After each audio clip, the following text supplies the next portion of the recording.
बिस्मिल्लाहिर्रहमानिर्रहीम। To the point में मैं हूं साजिद हुसैन। मजबूत मुस्तहकम पाकिस्तान पर हम बात करते हैं कैसे मुल्क मिल्लत की तामीर और तरक्की में हमें अपना किरदार अदा करना है। तामीर और तरक्की में कराची का एक बहुत बड़ा किरदार है। मईशत की शहर है और पाकिस्तान की जब हम मईशत की बात करते हैं, जब हम एक कौम की बात करते हैं, तो कराची में न सिर्फ सिंधी बोलने वाले अलबत्ता तमाम ही लैंग्वेजेस बोलने वाले लोग इस शहर में रहते हैं और इसको मुआशियत का हब भी कहा जाता है, इसको मिनी पाकिस्तान भी कहा जाता है। लेकिन ये अमन का गहवारा मुताबिद अदवार में यहाँ पे जलाओ गिराओ दहशतगर्दी के वाक़यात किसी से ढके छुपे नहीं हैं। अलबत्ता जो मौक़दीन हैं उनका ये कहना है कि ये सब एक प्लानिंग के तहत दोबारा से सब शुरू किया जा रहा है। अब ये मामला स्टार्ट हो चुका है, गालबन नहीं रुकेगा। हमारी दुआ है कि कोई नाखुशगवार वाक़या ना हो। कराची से लेके पाकिस्तान इस्लामाबाद की सूरत हाल पर बात करेंगे। आज स्टूडियो मेरे साथ मौजूद है पाकिस्तान पीपल्स पार्टी से आपका ताल्लुक़ है, बड़ी बेबाक गुफ्तगू करते हैं, तारीख के तनाजुर में बात करते हैं। महबूब भाई साहब हमें ज्वाइन किया पाकिस्तान पीपल्स पर, बहुत शुक्रिया सर। अवै सर आपने टाइम दिया। फ़ोन कॉल पर हमें ज्वाइन करेंगे MQM के फॉर्मर MPA गुलाम जिलानी साहब और फिर अजीज अवान साहब हमें फोन पर ज्वाइन करेंगे। पहला भाई साहब, ये मेयर कराची आपके क्या मम्मी डैडी हैं? और वो मैंने फारूक सत्तार साहब की प्रेस कॉन्फ्रेंस गालबन आपने भी देखी होगी जी। और वो मैंने पहली बार बड़े अरसे बाद फारूक सत्तार का वो लबो लहजा देखा, अबे तबे वाला। क्या कहिए? वो कह रहे कि मुर्तज़ा आपको तुम्हारा वक्त भी आएगा। तो भाई देखें, हम तो कहते हैं मुर्तज़ा वहाब एक पढ़ा लिखा बैरिस्टर है, कोई मम्मी डैडी वाला वो नहीं है। वो ये है कि अवाम के साथ हर जगह पे पहुंच जाता है। कोई भी प्रोग्राम हो वो फैमिली के साथ, मैंने देखा है खुद उसको, वो अवामी तौर पे पहुंच जाता है और हर जगह पे पहुंच जाता है। नौजवान है, एनर्जेटिक है और स्टेमिना है, दिन रात। नहीं, वो क्लिफ्टन और डिफेंस का मेयर है। फारूक सत्तार ने ये भी इल्जाम लगाया कि आप कभी सरजानी गए, आप कभी औरंगी टाउन गए, आप कभी यूसुफ कोट गए, आप वहां जाते ही नहीं क्योंकि आपने वहां काम ही नहीं करवाया। नहीं, वो हर जगह पे जाते हैं जहां जहां वो समझते हैं, उसको ये सेंस से मैं समझता हूँ कि कौन सा काम अवलियत पे करना चाहिए, किस चीज की अहमियत है, उस हवाले से उस चीज को बिल्कुल लेके चल रहे हैं। तो अभी तक उन्होंने माना आपने ठीक है। मैं एक कॉल ले लूंगा, एमकॉम से ले लेना है। गुलाम जिलानी साहब मैंने ज्वाइन किया है, आप फॉर्मर MPA और MQM पाकिस्तान का आप चेहरा हैं। सर खुश आमदीद कहेंगे जिलानी साहब शो में। जी बहुत शुक्रिया आपका। अस्सलाम वालेकुम। गुलाम जिलानी साहब, ये फारूक सत्तार साहब की प्रेस कॉन्फ्रेंस गालबन आपने देखी होगी और मैंने बड़े जीरे सियासतदान हैं, हमारे बड़े अच्छे दोस्त भी हैं, लेकिन उनका जो लबो लहजा था मेयर कराची के लिए, मुझे तो वो झलक आ गई वो माजी वाली MQM की कि अगर नहीं हुआ काम तो वो कहते ना तेरा क्या होगा कालिया। तो फिर मुर्तजा वहां बेचारे परेशान हो गए, वो कह रहे हैं आप मुझे तड़ियां ना लगाएं, कुछ कहेंगे? भाई देखिए, जब शहर कराची में शहरियों को दफ्तर के नीचे कुचला जाएगा तो सत्तार भाई का नहीं, इस पूरे कराची के शहरियों का, यहाँ के वासियों का यही लबो लहजा होना चाहिए उन लोगों के लिए। जिलानी साहब, डंपर के नीचे, सॉरी फॉर इंटरप्ट, डंपर के नीचे पीपल्स पार्टी तो नहीं कुचल रही ना लोगों को? सर बेलगाम तो उन्हीं लोगों ने किया है ना। अगर उनके पास पूरी सारा सिस्टम उनके पास है, पुलिस उनके पास है, ट्रैफिक पुलिस उनके पास है, हर चीज उनके पास है, वो कंट्रोल कर सकते हैं, वो इसकी टाइमिंग कर सकते हैं। दिन में अगर स्कूल टाइमिंग के ऊपर ये इतने हैवी डंपर जो है रोडों में चल रहे होंगे तो बच्चा भी अपने छोटे भाई बहनों को लेने के लिए स्कूल से निकलता है, कोई हॉस्पिटल जा रहा है, कोई कुछ कर रहा है। लेकिन यहाँ सूरत हाल ये है, आपने सुबह आज रात का जो वाकया देखा होगा, किस तरीके से डंपर वाला जो है वो नौजवान को बाइक के साथ जो है घसीटता हुआ ले गया अपने नीचे कुचलता हुआ। तो इसके ऊपर क्या रद्द-ए-अमल आएगा आप बताएं। ठीक है, तो फिर ये इसका अभी तो कोई बैठ के मसले का हल निकल सकता था जिलानी साहब, ना कि ये तो आग लगाने वाली बात नहीं है कि आप लोग अब मेयर के और सिंध हुकूमत के हाथ धो के ना पीछे पड़ गए। और मुझे सुनने में ये आ रहा है कि बानी MQM भी इस मामले में बड़े एक्टिव हैं। बानी MQM का तो मुझे नहीं पता कि वो कितना एक्टिव होंगे या नहीं है या होने वाले हैं। बहरहाल मैं जो है MQM पाकिस्तान का जो है वो रिप्रेजेंट करता हूँ और मैं उस हवाले से आपको जो है अपना मौक़िफ़ दे रहा हूँ कि अगर यही सूरत हाल रही जो इस वक्त मौजूद है कि एक तो आप जो है कराची के शहरियों को डंपर और ट्रॉलर के नीचे और टैंकरों के नीचे जो है वो कुचलें और फिर आप रात में जो है वो अपने साथ असला बिरादर नौजवानों को लाएं और फिर चौरंगी पे खड़े होकर उनको तड़ी भी दें और फिर ये भी बोले कि अब मेरा इस पाकिस्तान से कोई ताल्लुक नहीं है, सही है। तो ये जो है वो कितना बड़ा अलमिया है कि अगर यही काम कोई मुहाजिर नौजवान ने किया होता तो उस वक्त सूरत हाल क्या होती। अभी तक तो मेरा ख्याल है कि उसकी फैमिली को पूरी को उठा भी लिया गया होता। अच्छा, ये जिस मैसेज की आप बात कर रहे हैं, ये जो डंपर ये जो डंपर एसोसिएशन का सदर है मैसूद, इसने कहा है कि मैं पाकिस्तान से बैकआउट करता हूं, उस पर आप कह रहे हैं ऐसा ही है?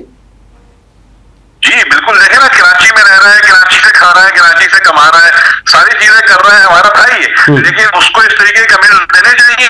आज तो आप खुद लगाने की कोशिश कर रहे हैं, आप वहां पे आगे खड़े हुए हैं तो आप लेकिन फिर एक आखिरी मेरा सवाल, आखिरी डीआईजी इरफान बलोच ने जो स्टेटमेंट दी है गालबन वो आपकी नजरों से गुजरी होगी। उन्होंने कहा है कि एक प्लानिंग के तहत 10 मिनट में 5 डंपर जल गए। यह आम आदमी का काम नहीं है, यह किसी पॉलिटिकल जमात का काम है। सर मैं ये जो हादसा हुआ है आपने इसकी फुटेजेस में से ज्यादा देखी होगी, इसकी वीडियो आपने मुझसे ज्यादा देखी होगी। मैं तो कराची का जो भी नौजवान है मैं उसको बोलता हूँ कि अगर इस तरीके का हादसा होना चाहिए तो उस पर सब्र से काम लेते हुए अपने रद्द अमल दें, शहर को बंद ना करें। इससे जो कराची का नुकसान है, तो कराची वैसे ही नुकसान में जो इस वक्त कारोबार की सूरत हाल है, लेकिन कम से कम डीआईजी साहब को और डीआईजी ट्रैफिक को और सिंध गवर्नमेंट को जो करता धरता है उनको तो ये सोचना चाहिए कि नौजवानों की लाशें कब तक जो है कराची की आवाम उठाएगी।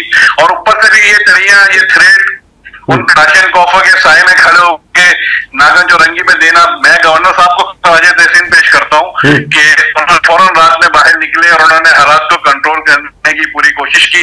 अगर वो बाहर नहीं निकलते तो ये राशन कॉफ रल्लान तो जो है जो थे जो उस वक्त निकले, ये तो कराची में आग और खून की होली खेलने के लिए निकले थे। माजी में भी आपको देखे, मैं तो ठीक है, माजी में भी उर्दू स्पीकिंग और पख्तून भाइयों का एक क्लैश रहा है, मुतादिद लोग इसमें मारे गए हैं। देखिए महाजिर और सिंधी, पंजाबी, पठान, पख्तून, बिलोची ये सब एक इकाइयां हैं और ये मिलकर ही पाकिस्तान बना है।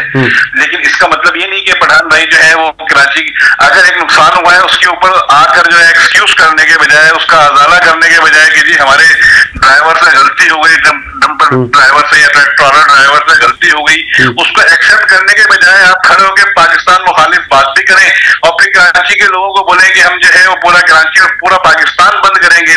तो इस चीज पे तो मैं चीफ ऑफ आर्मी स्टाफ से भी मुतालबा करूंगा, वजीर आजम से, वजीर आला सिंध से, इन तमाम लोगों से कि भाई होश के नाखून लेते हुए इनके खिलाफ जो है कानूनी कार्रवाई अमल में लाए और इसका सॉफ्टवेयर अपडेट करें। एक आखिरी बात कह के मैं एक आखिरी बात कह के मैं आपसे इजाजत चाहूंगा, इसका मुझे आप जवाब देते रहिएगा। मुर्तजा आपने कहा था ये 90 की कराची नहीं है, ये बात आप लोग कान खोल के सुन लें कि आप लोग हमें तड़ियां लगाएंगे, हमें वार्निंग देंगे, हमें धमकी देंगे, शहर को जलाने की धमकियां देंगे। मुर्तजा आपको क्यों परेशान कर रहे हैं आप लोग? देखिए कराची शहर को जलाने की धमकी, कराची शहर को तबाह करने की धमकी वो है नागन चौरंगी पे खड़े होके जिसका शहर से कोई ताल्लुक नहीं है। वो कराची पाकिस्तान का बाशिंदा अपने आप को मना कर रहा है कि मेरा भी इस पाकिस्तान से, शहर से कोई ताल्लुक नहीं है, मैं पहले कराची बंद करूंगा और फिर जो है पाकिस्तान बंद करूंगा। तो मुर्तजा आप मेरे ख्याल रात को नींद में होंगे या उनके पास भी जो है वो शहर की बोतलें होंगी जो पीने के बाद उनको ये ख्याल नहीं रहा कि उन्होंने बोलना है किसके खिलाफ है। तो उनको तो ख्वाब में भी चिचड़ों की जगह जो है वो एमकेएम नजर आती है। चलो तो ठीक है, आगे आपका पॉइंट, बहुत बहुत शुक्रिया गुलाम गिलानी साहब। वो कह रहे सर आपको तो ख्वाब में भी एमक्यूएम नजर आने लग गई है, इतनी परेशानी क्यों है आप लोगों को? आप लोग तो साहिब इक्तदार हैं, क्या कहेंगे भाई साहब? बड़ी गर्मा गर्मी है।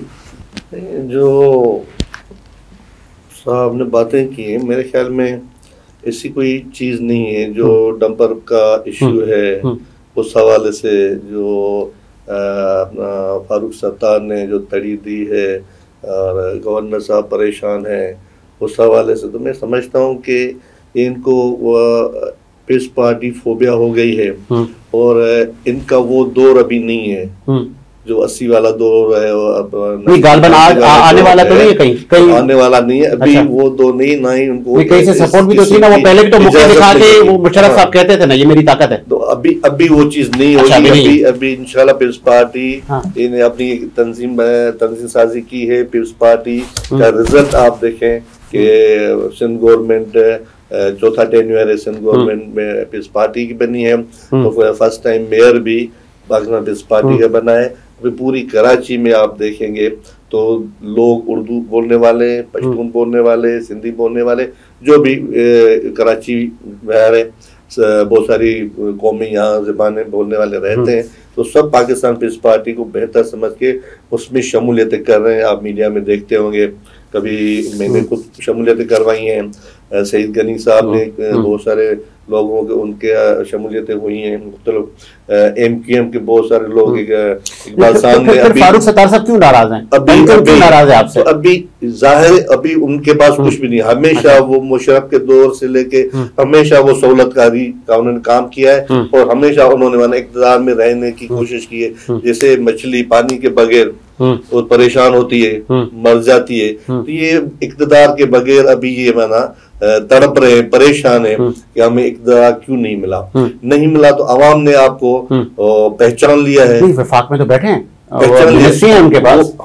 वहाँ है, वफाक में है। लेकिन जो मेन जो सिंध के हवाले से वो परेशान है कि वहाँ उनको वोट नहीं मिला। उस हवाले से तो जो इनकी दहशतगर्दी थी, जो इनकी सारी चीजें थी, तो उस हवाले से वो दौर अपना याद नहीं करें। एक और शिकवा भी किया अभी जलाली साहब ने कि वो जो डंपर माफिया, जो कि वो महसूद साहब कह रहे हैं कि मैं पाकिस्तान से भी बैकआउट करूंगा, मैं शहर भी बंद करा दूंगा, उस पे कानून हरकत में क्यों नहीं आया? उसमें उसने अगर ये चीज की है तो ये मैं समझता हूँ महसूद साहब ने की है तो ये इंतहाई गैर कानूनी, गैर इखलाकी है। पाकिस्तानी शहरी नहीं है तो क्यों इधर बैठा है? उस पर मेरे ख्याल में एक्शन होना चाहिए। उसने कहा ये जुमला गलत है। बाकी डंपरों के हवाले से जो चीज है वो ये कि पाकिस्तान पीपल्स पार्टी वो ये सारी चीजें नहीं करेगी। उसमें अगर आवाम आपसे ये सवाल करे कि दिन में क्यों चल रहे हैं उसमें, हाँ ये है कि उस पे कानून साजी की जा सकती है, उनकी टाइमिंग बना सकती है, उस पे सख्ती की जा सकती है, उस पे बहुत सारे चीजें कर सकते हैं। उनके लिए ये तो नहीं है कि आप खड़े अवाम में ये तासुर है, 10 अवाम में ये जला दो तो ये तो मैं समझता हूँ कि ये सिर्फ शहर को आग में धकेलने वाली बात हुई। उसका कानूनी पहलू है, उसमें ये नहीं कि कोई डंपर, ये कानून कहता ही नहीं है अगर कोई डंपर वाला कोई ये अमल करता है तो आप उसको पकड़ के पुलिस वाला या कोई भी गोली मार दे, उसको कानूनी कटोरे में FIR कटेगी। कोर्ट है, कोर्ट में सारी चीजें होंगी जो कोर्ट उसको सजा देगी। 100-150 लोग इस मारे गए एक्सीडेंट में, तो कोर्ट है, आप वहां जाएं, कानून है, उनको सजा आनी चाहिए। जो भी डंपर ड्राइवर है इस किस्म का अमल कर रहा है तो लोगों को कानून FIR करनी चाहिए। तो अगर इस किस्म के जो भी डंपर वाले ड्राइवर हैं ये अमल कर रहे हैं तो मेरे ख्याल में इसमें कानूनी तौर पे पाकिस्तान पीपल्स पार्टी कानून को नहीं रोकेगी, पुलिस को नहीं रोकेगी, FIR नहीं काटो जिन बंदे का नुकसान हुआ है। बाकी ये चीज है कि उसकी भी बिल्कुल गवर्नमेंट को कहीं ये शहर मेरे मुंह में खा, कहीं ये शहर आगे खून रेजी की तरफ तो नहीं जा रहा कि फिर तंजीमी और फिर वो कौमियतों की बुनियाद पर माजी में जिस तरह रहा है। अल्लाह नगर में हालात वैसे नहीं बन रहे। मैं कभी भी ये नहीं चाहूंगा कि उस तरफ वो आफाक साहब ने कहा सफेद झंडे वाली फौज बाहर निकले। नहीं, ये तो वही है ना, इस शहर को फिर वो आग में धकेलने वाली बात है। तो हम इस चीज की मजम्मत करते हैं, हम इस चीजों को हम बिल्कुल करने नहीं देंगे। पाकिस्तान पीपल्स पार्टी हमेशा पुरअमन सियासत उन्होंने की है, कोई फड्डे झगड़े वाली बात नहीं की। पाकिस्तान पीपल्स पार्टी वाहिद जमायत है जो सब कौमों को, सब जबानें बोलने वाले को लेके साथ चलती है। तो वो क्यों चाहेगी कि भाई, क्योंकि हमारे पार्टी के वर्कर सिंधी भी हैं, पंजाबी भी हैं, उर्दू बोलने वाले भी हैं, पठान भी हैं, गिलगिती भी हैं, सराइकी भी हैं, मेमन कम्युनिटी से भी हैं। तो सब हमारे वर्कर कारकुन, हम क्यों चाहेंगे किसी भी हमारे कारकुन का भले वो उर्दू बोलने वाला हो, उसका कोई उसके घर में कोई लाश जाए, अल्लाह न करे, या उसके घर में कोई परेशानी हो, क्यों हम चाहेंगे? हमारा कारकुन है, पठान बोलने वाला, पश्तून बोलने वाला पठान है, हम क्यों चाहेंगे? तो हम तो ये चीज चाहते ही नहीं। हम कहते हैं कराची की तरक्की पाकिस्तान की तरक्की है। कराची तब तरक्की करेगा जब कराची में अमन होगा। और अल्हम्दुलिल्लाह ये 4 जो टेन्योर हमें मिले हैं, इसमें कराची में उसमें बिल्कुल बहुत सारे इदारों का भी ताउन है इस अमन कायम करने में। रेंजर्स का है, दूसरे इदारे हैं, असास इदारे हैं, उनका भी बहुत बड़ा अमल है इस कराची को अमन का गहवारा बनाने की हवाले से उनकी कोशिशें हैं। चलिए आगे बढ़ जाते हैं। ये दरिया का मामला गालबन जो पुराने सियासतदानों की मैं स्टेटमेंट जमा कर रहा हूँ, एक तरफ कौम परस्त यकजा होते जा रहे हैं, क्या आपको नहीं लगता कि बड़े मुश्किल मामला होने वाला है? बिल्कुल, आपकी बात ये बिल्कुल दुरुस्त है। पाकिस्तान पीपल्स पार्टी पहले दिन से जब से ये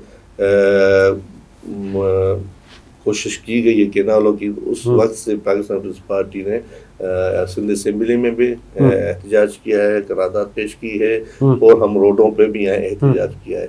हम एहतजाज करें वफाक के खिलाफ, वफाक के खिलाफ नहीं, उस्मा बुखारी ने कहा कि हमारे खिलाफ क्यों एहतजाज कर रहा है? आपके सदर ने इजाजत दी है, बनाओ, इजाजत नहीं, डॉक्यूमेंट मौजूद है। वो नहीं वो डॉक्यूमेंट कहाँ है? शो करें डॉक्यूमेंट, कोई ऐसा नहीं है। वो तो मैंने पहले भी आपको बोला था, वो माना मीटिंग के फिर वजह क्या है? मीटिंग फिर वो अभी सदर कराची पर आमिर वड़ाइच पे हमला हो जाता है, वो कहते हैं 72 घंटों में मैं काम रुकवाने जा रहा हूँ, फिर वो जख्मी हालत में पाए जाते हैं।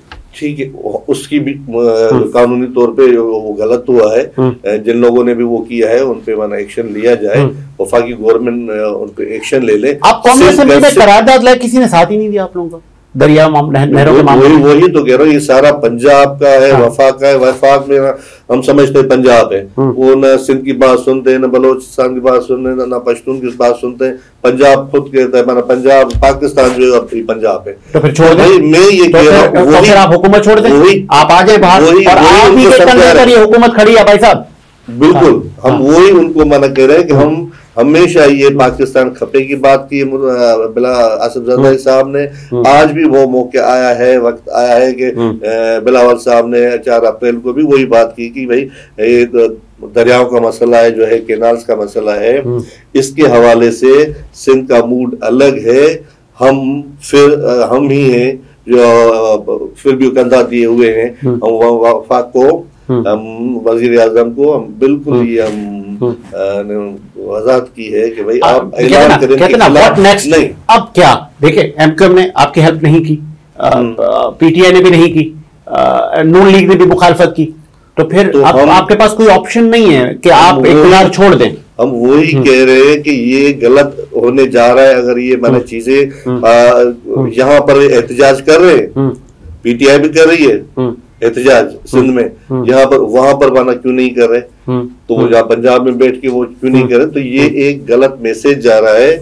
तो ये सिंध के अवाम, सिंध के जो लोग हैं, सारी कम्युनिटी वो है खुद। और अब मैं आपको ब्रेकिंग देने जा रहा हूँ, गालबन आपके इल्म में नहीं होगा, मैं ब्रेकिंग देने जा रहा हूँ। पाकिस्तान तहरीक इंसाफ, अली मोहम्मद खान, जरताज गुल, आज इन्होंने करारदाद नहरों की मुखालफत में जमा करा दी। ये आप लोगों को करानी थी। अब पीटीआई इस पे बाजी लेती भी जा रही है। क्यों वफाक आपका, सेनेट आपका, कौमी असेंबली आपकी, और आप ही की नहीं समझ आ रही?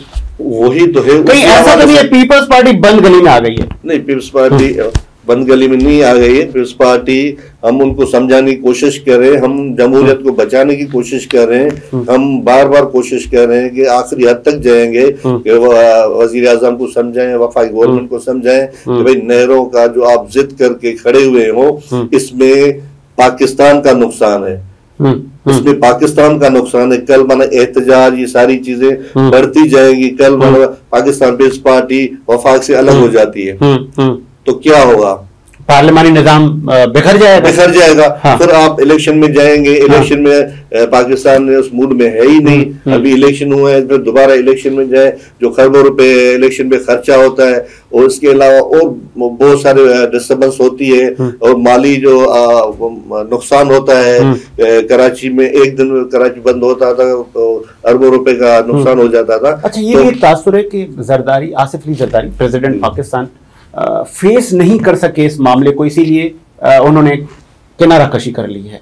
ये स्टेटमेंट उनके खिलाफ आ रही है मुतादिद। ये तो हालांकि उनकी सेहत का मसला है, गैर मामूली जो शख्सियतें होती हैं उनकी हर अमल को मुखालिफ और किसी तरीके से पेश करते, तबीयत के हिसाब से उनकी नासाजी थी, तबीयत की नासाजी, उस पर अगर कोई मजाक उड़ाए तो मैं समझता हूँ ये इंतहाई शर्म का मकाम है। तो उनके लिए किसी को मुखालिफ को भी उनके लिए दुआ करनी चाहिए। तो अभी माशाल्लाह 2 दिन हुए हैं, कल ही मेरे ख्याल में गालिबन वो एक तासुर ये भी है कि सदर साहब बाहर आएंगे और फिर वो एक सरदारी सब पे भारी वाला स्टेटमेंट आएगा इंशाल्लाह।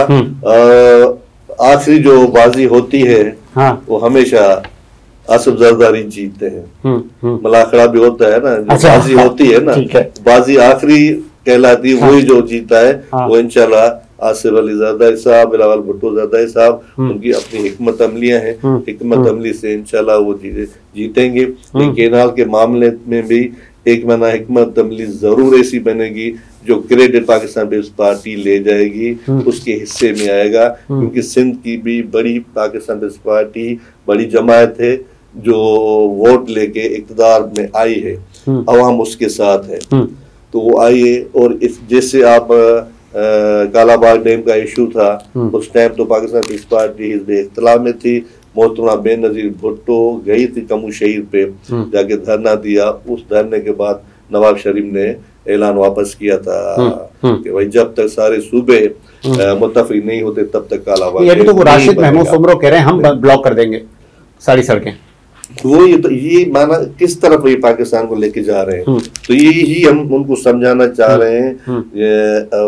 जैसे सिंधी में कहते हैं अकल के अंधे हैं, उनको समझ में नहीं आता कि क्यों माना पाकिस्तान को खुद नुकसान में लेके जा रहे हैं, क्यों कौमों को माना। सदर मुमलिकत ने बंद कमरे में ये पे इल्जाम है कि वहाँ पे सब मौजूद थे और जरदारी ने कहा ठीक है जी आप green Pakistan initiative corporate farming आप बनाएं, तो फिर सदर जरदारी ने क्यों नहीं एतमाद में लिया सबको? नहीं, उसने वही बात आ रही है, उन्होंने मिनट्स में है सारी चीजें, मिनट्स में साइन जरदारी साहब का तो सिग्नेचर नहीं है, किसी और ने सिग्नेचर किए हुए हैं, उस पर भी वो चीज है, उस पर भी मालूमात कर रहे हैं, उस पर भी एक्शन ना लिया जा रहा है कि भाई ये किसने किया है जो इशू किए हैं।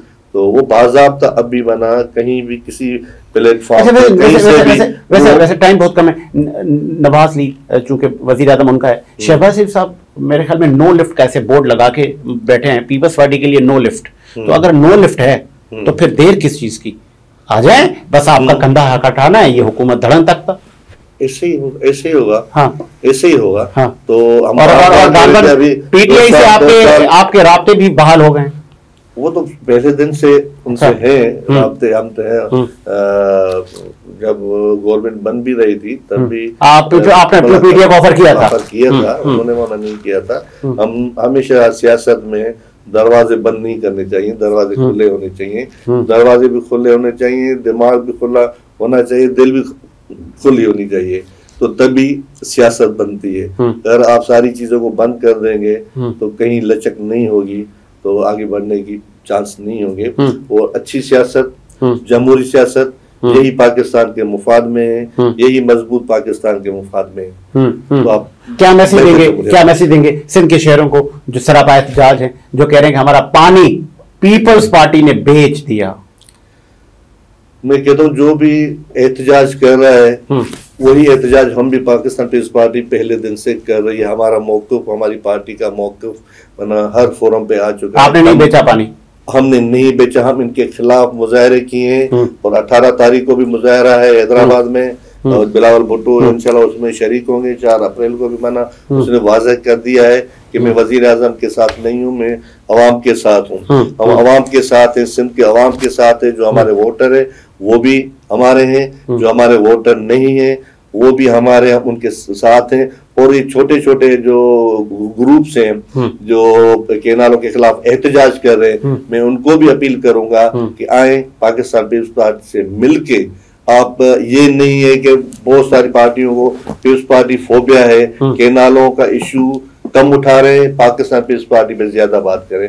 हम उनको भी अपील करते हैं कि ये इशू केनालों का है, इस पे जमा हो जाए, और बाकी अब सियासी इख्तलाफात को साइड पे रख के पाकिस्तान पीपल्स पार्टी इस मुल्क की बड़ी पार्टी है, इस सूबे की खुसूसन बहुत बड़ी पार्टी, उसके साथ मिलकर, जब वो भी यही चाह रही है, उसके साथ मिलकर वफाक के वो प्रेशर दें और ये केनाल बंद कराने का वजीर आजम से ऐलान करवाएं। बहुत खूबसूरत बात की। और प्रेसिडेंट पाकिस्तान आसिफ अली जरदारी साहब इस वक्त अलील हैं, उनकी तबीयत ठीक नहीं है और उस पर सियासत से गुरेज करना चाहिए, चाहे वो सदर मुमलिकत हो या कि आम आदमी हो। बीमारी पर मजाक नहीं होना चाहिए।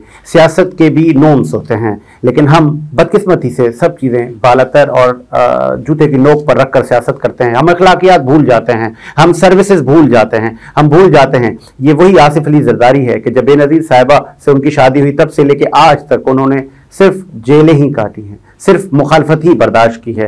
इन्होंने ही पाकिस्तान खपे का नारा लगा के पाकिस्तान की पार्लिमानी सियासत में एक नई रूह फूंक दी, पाकिस्तान की रियासत को बचा लिया। उस वक्त भी पाकिस्तान ना खपे के नारे लग रहे थे। आसिफ अली जरदारी कौन है जिन्होंने 17th अमेंडमेंट दी, 18th अमेंडमेंट देके सूबों को खुद मुख्तार किया, आम आदमी को खुद मुख्तार किया। सूबे सिर्फ सूबा नहीं, सारे सूबे जो विफाक की तरफ देखा करते थे कि विफाक कब हमें पैसे देगा तो हम तरक्याती काम करवाएंगे, अब वो सूबे खुद मुख्तार हैं। आसिफ अली जरदारी कौन, जिन्होंने 58-2B का खात्मा किया, जिन्होंने अपने इख्तियार को छोड़कर वो इख्तियारात वजीर आजम को दिए, आम आदमी को दिए, पार्लियामेंट को दिए। हर अदवार में आपने पार्लियामेंट को मजबूत किया। आसिफ अली जरदारी कौन, जब 2018 में हुकूमत बनी तो आपने कहा था कि हमें पता है आप सिलेक्टेड हैं, लेकिन जमहूरियत की बालादस्ती के लिए हम आपको कबूल करते हैं ताकि जमहूरियत का सफर चलता रहे। जमहूरियत के लिए बेनज़ीर साहिबा ने जामे शहादत नोश किया है, भुट्टो साहब से लेके भुट्टो खानदान जामे शहादत नोश कर गया। सिर्फ एक मौक़िफ़ था कि जमहूरियत को चलते रहना, ताकि जो नादीदा कुव्वतें हैं वो इसका फ़ायदा लेके आके मुल्क में फिर मार्शल लॉ का क़याम ना लगे। तो अभी भी ये तसलसल जारी है। हमें उनकी सर्विसेज पर भी देखना चाहिए कि ये कौन साहब हैं, ये कौन है, इन्होंने पाकिस्तान के लिए क्या किया।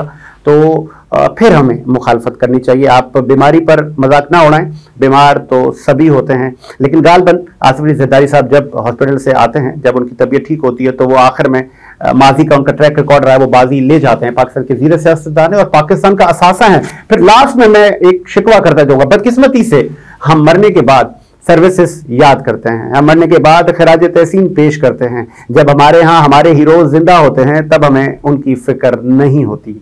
फिर हम उनके राग आलापना शुरू करते हैं, फिर हम उन पर लंबी लंबी ट्रांसमिशंस करते हैं, फिर हम बताते हैं कि जी ये कारनामा भूल गए थे, ये भी वो कर गए थे, लेकिन जब आप जिंदा थे तो आपने उनको सुकून से ना जीने दिया, ना सुकून से सियासत करने दी। इसकी रोशन मिसाल बेनज़ीर साहिबा है कि जब आप जिंदा थी तो आपने उस पर कचरा उछाला, आपने उनकी तस्वीर फेंकी, आपने उनको जेलों में रखा, लास्ट में आपके ही मुखालफीन रोकर सियासत छोड़ गए, खैर बात कह गए, और आज भी आपका नाम जिंदा है। मुझे साजिद हुसैन को इजाजत दीजिए, मुलाकात हुई नए प्रोग्राम के साथ। अल्लाह हाफ़िज़।